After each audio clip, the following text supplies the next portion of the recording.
Quand le péché affaiblit le sens moral, le pécheur ne discerne plus ses défauts et ne se rend pas compte de l'énormité du mal qu'il a commis.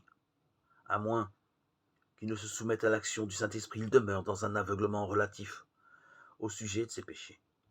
Ses confessions ne sont pas sincères. Chaque fois qu'il confesse une faute, il se hâte d'ajouter une excuse et d'alléguer certaines circonstances spéciales sans lesquelles il ne se serait jamais rendu coupable des actions qu'on lui reproche.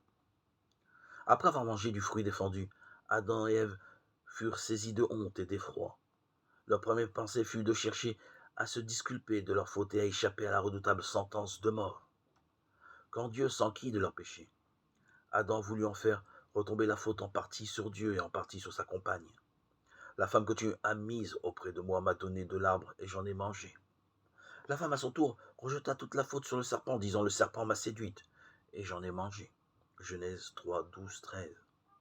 Pourquoi as-tu créé le serpent? Pourquoi l'as-tu laissé entrer en Éden?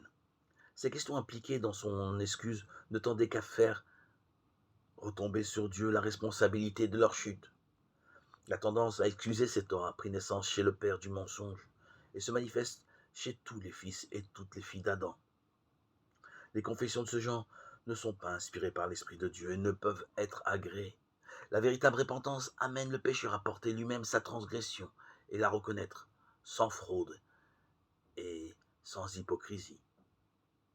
De même que le publicain n'osant pas même lever les yeux au ciel, il dira « Ô Dieu, sois apaisé envers moi, qui suis un pécheur » Luc 18, 13. Ceux qui reconnaissent leur culpabilité seront justifiés car Jésus présentera les mérites de son sang en faveur des âmes repentantes